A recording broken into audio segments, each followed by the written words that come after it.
ఎక్స్పర్ట్స్ను పిలుద్దాము, Telangana stake హోల్డర్స్ను పిలుద్దాము, ప్రభుత్వం వైపు నుంచి మా ఆలోచన మా పాలసీ డాక్యుమెంట్ మేము ముందల పెడతాము, మా పాలసీ డాక్యుమెంట్లో ఏమైనా లోపం ఉన్నా లేకపోతే ఏమైనా సవరించేది ఉంటే కూడా మేము ఓపెన్ మైండ్తో ఉన్నాము.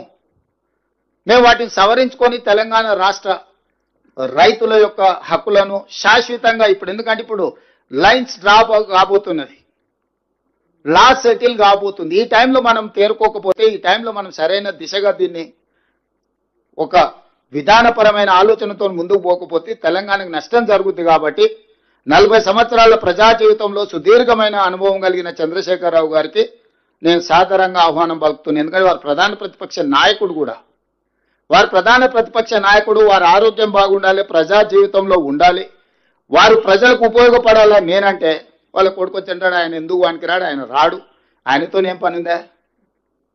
నేపాల్లో కూడా ఇట్లనే రాజ్యం రాలేదని చెప్పి AK-47 అని చెప్పి డిన్నర్ అని పిలిచిండు ఫ్యామిలీలు అందరినీ. AK-47 పెట్టి 16 మంది పడపడగాలు చేసిండు. ఇంక అందరూ వేరు కాబట్టి వాడు ఒకడే మిగిలిండు, వాడే రాజాడు నేపాల్కి.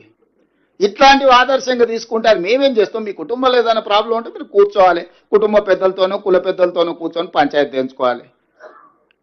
తమ్ముడు చెల్లెలకు పంచాయతీ ఉంటే, బావబామర్దులకు పంచాయతీ ఉంటే ఎవరినో ఒకరిని కుల పెద్దనో కుటుంబ పెద్దనో పిలుచుకొని పంచాయతీలు తెంచుకోవాలి. కానీ ఈ వీధి భాగత్వాలేందే ఓ దిక్కు బావ, ఓ దిక్కు బామర్ది, ఇంకో దిక్కు చెల్లె, ఈయన గల్లీలంట ఆమె ఢిల్లీలంట.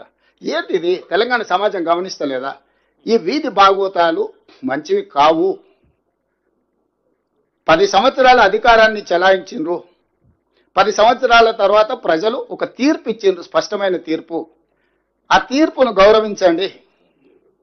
ఇక ఇదొక మార్గం. రెండవది, సరే మీ లైన్లకే కొంచెం వస్తా, ఎప్పుడో ఎక్కడికైనా వస్తా, ఎక్కడికైనా రామాట, ఎక్కడికి వద్దు స్వామి, ఎర్రవల్లి ఫామ్ హౌస్కు నేనే మా మంత్రుల బృందాన్ని పంపిస్తా, ఏం ప్రాబ్లం లేదు. తారీఖు చెప్పు, మొత్తం ఈ సెటప్ అంతా తీసుకొని వస్తారు మా వాళ్ళు. ఎర్రవల్లి ఫామ్ హౌస్లోనే చర్చ పెడతాము. చంద్రశేఖరరావు గారి ఆరోగ్యం అంత గొప్పగా లేదు, రావడానికి ప్రయాణం చేయడానికి ఏమైనా ఆరోగ్యం సహకరించకపోతే మీరు కుర్చీ వేసుకొని అక్కడ కుర్చీలో కూర్చోండి. చంద్రశేఖరరావు గారు మొత్తం మాక్ అసెంబ్లీ అని తెలంగాణ ఉద్యమంలో కోదండరామ్ గారు నిర్వహించేవాళ్ళు. శ్రీనివాస్ రెడ్డి గారు కూడా అప్పుడు అందులో ప్రశ్నలు అడిగి మమ్మల్ని అందరినీ మాక్ అసెంబ్లీ నిర్వహిద్దాం ఎర్రవల్లి ఫామ్ హౌస్లోనే, మా మంత్రుల బృందాన్ని నేను పంపిస్తా, అన్ని వివరాలు చర్చించుకుందాం. కాదు కూడదు అని ఒకవేళ అంటే చంద్రశేఖరరావు గారు పిలిస్తే నేను కూడా వస్తా. నాకేం బేసిజాలు లేవు, నాకంటే సీనియర్ ఆయన పబ్లిక్ లైఫ్లో ప్రజా జీవితంలో అనుభవంలో చంద్రశేఖరరావు గారు. వారి ఆరోగ్యం సహకరిస్తలేదు, లేదు ముఖ్యమంత్రి గారు కూడా రావాల్సిందే. చర్చలు ముఖ్యమంత్రి లేకపోతే సమర్థవంతమైన అర్థవంతమైన చర్చలు జరగవు.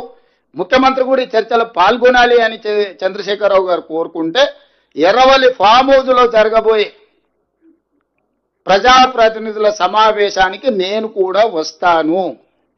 తారీఖు నిర్ణయించండి. క్లబ్బులు పబ్బులు అంటేనే మాకు కొంచెం ఇబ్బంది, మేము వాటికి దూరం మొదటి నుంచి, ఇప్పుడు కాదు చదువుకునేటప్పటి నుంచి కూడా క్లబ్బులకు పబ్బులకు దూరము. ఈ తెలంగాణ వచ్చినప్పటి నుంచి వాటి మీద ఎన్నో బైక్ ఛాలెంజ్లు చేసినాం, గంజాయికి డ్రగ్స్కు వ్యతిరేకంగా ఎన్నో నిర్ణయాలు తీసుకున్నాం.